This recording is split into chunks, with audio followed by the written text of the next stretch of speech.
Zyme here from Nerdy Girl Blurbs, also of a state of gaming. A couple days ago, Tuesday, I had a chance to catch Hereditary. If you guys aren't familiar, that's a horror pick. It's a directorial debut for Ari Aster, and originally it was released at a film festival. That was back in January. Well, I figured what better place to review this movie than the home of the Exorcist, Prospect and 36th Street, right here in Georgetown. It's one of my favorite little hangout spots. Might be a little weird, creepy, occult to some, but hey, horror genre raised me better than some things ever could. So, here we are. We're gonna have a cozy little chat. Maybe towards the end, we'll make our way downstairs, and hopefully we won't have any accidents. So, Hereditary, it's a very complex horror film. First time I saw it, I left, and all I could kind of ask myself is, what the hell did I just watch? Not to say that it was bad, but if you don't leave that movie asking yourself that question, you probably didn't sit the whole way through it. When I first saw the trailer advertising the movie, it was actually through a YouTube trailer. The trailer had Ari himself discussing the movie in snippets and basically asking everyone, hey, please go see the movie, while showing clips of the mother and Charles, the daughter, and just different scenes from the movie. So I'm thinking, this is going to be your usual possession. But it was far from that. This wasn't just your story of possession and demons and things of that nature. It covered a whole lot more. It actually manages to address mental illness, family dysfunction, all while still covering those very same topics. So, to give us a little dive into it, think of Hereditary when you first walk in as something that you'd least expect. You're introduced to this family led by a matriarch, a grandmother who passes away, and her daughter doesn't know really how to cope with it or deal with it just because she's never really gotten along with her mom. She loves her, yeah, and I'm pretty sure a number of us can empathize with that feeling, but she doesn't know whether she should be happy really that she's gone or sad that she's not still around so that she could try to prove to her mom that she was good enough. The movie soon after follows with the death of her daughter, of Annie's daughter, Charles. Charles is a girl, looks like she's in high school, like 13, 14 years old, I think they say, and she has special needs.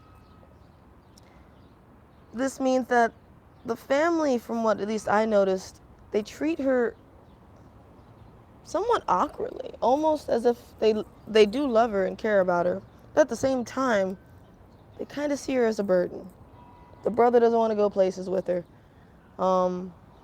And you can imagine why. I mean, most sibling rivalries, or most siblings in general, you want to go places sometimes with your sibling, but not all the time. And despite the daughter having a peanut allergy, they never seem to have this girl's EpiPen with her. That's a plot hole I noticed, but we'll come back to that later. So, when Charles, their daughter, passes away, that's when things in the family and in this movie start to go a little downhill. The mother is now dealing with the loss of her own mom and dealing with the loss of her daughter, feeling like she's not really in control of her life, trying to go to grief coping sessions with other people. But nothing really does anything to help until she encounters someone named Joan who helps her with a seance. just so that she could try to speak with her deceased daughter again. Now, before any of this happens, which is probably about 45 minutes into the movie, give or take, if you've watched enough horror movies, if you've seen even The Exorcist, if you've seen Drag Me to Hell, you should already know where this is going. And that's part of my issue with this movie. I like it. I enjoy the cinematography of it. But you knew this was heading towards a particular plot twist that I won't fully dive into if you've seen anything else. Basically,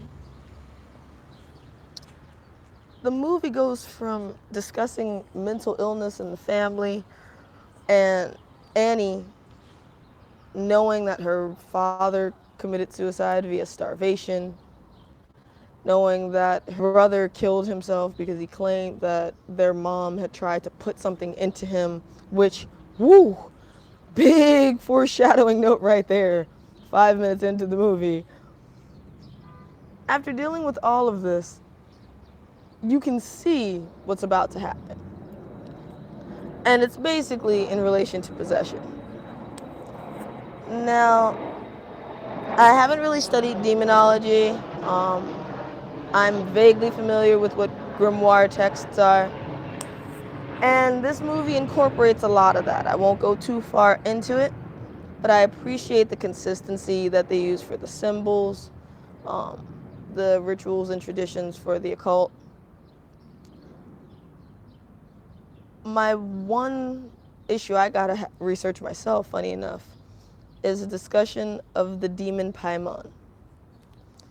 Now, from past things I've seen, the demon Paimon is supposed to be essentially like a king or representative of hell, but also more of a representative of love and chaos.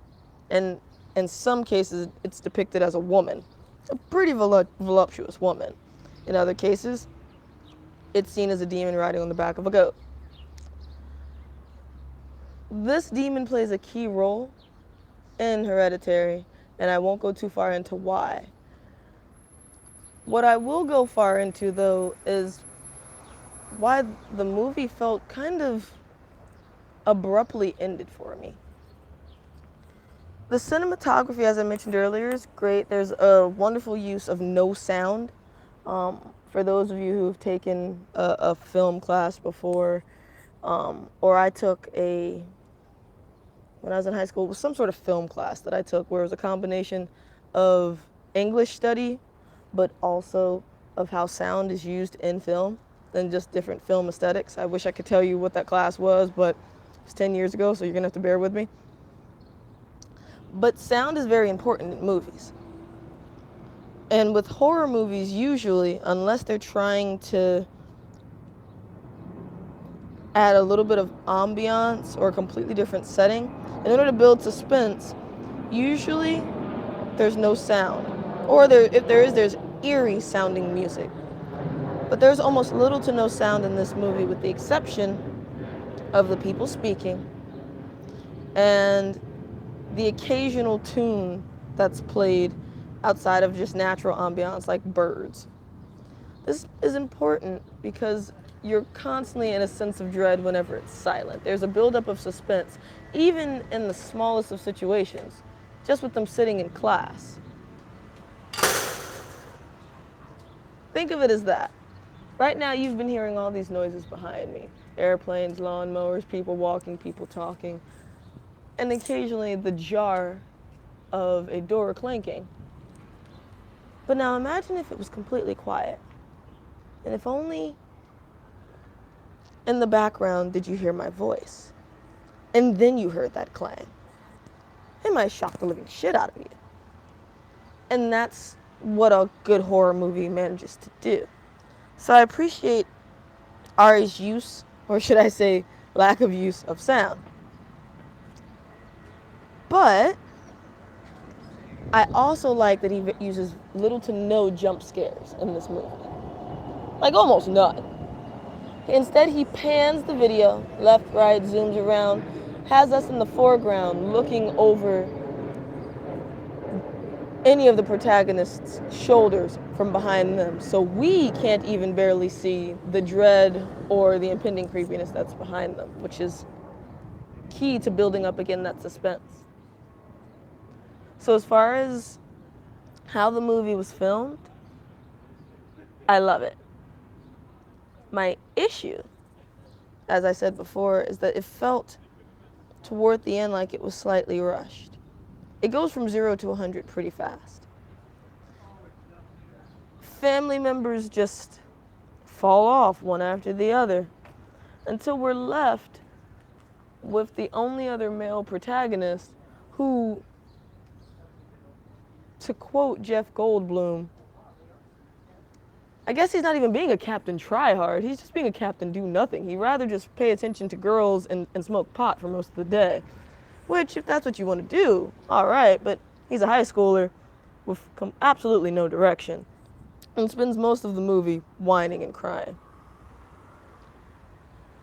And suddenly, it goes from the movie being about Annie and her coping with her grief and her family issues and trying to find some sort of semblance in her family to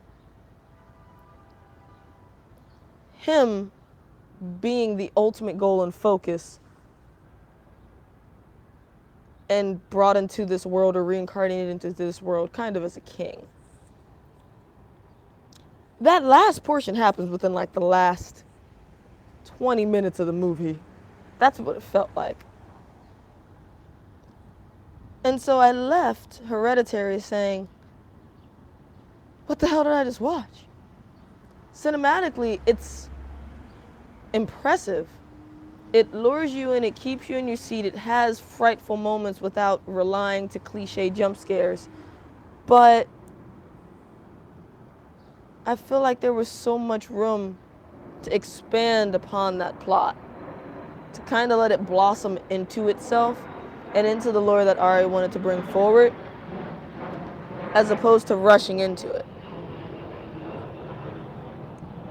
And then there are also like plot holes that happen in the movie too that really bothered me. Just for instance, as I mentioned earlier, the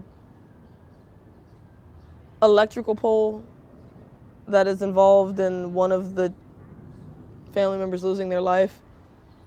They're in the middle, supposedly, of Utah for this filming. And I swear on that road, it looked like it was the sole electrical pole. I had so many questions as to how he manages to swerve and end up hitting the sole electrical pole on that street. To dodge roadkill. That was one of my big plot issues. And also just the lack of police involvement in all of this. Some of it just, as I was watching it, made me say, how can this even work? But I digress. Overall, I did enjoy the movie. But I do think there was room for improvement. Definitely. Have any of you guys seen it? If you have, rage at me, tell me if you thought it was the most beautiful thing on earth, because I mean, I heard a lot during the film festival that it was amazing. And so I had somewhat high expectations when I walked in, but I always do when I walk into a horror movie. It could be completely gutter trash and I'll still go see it. Or if you didn't like it, by all means, tell me why you didn't like it too.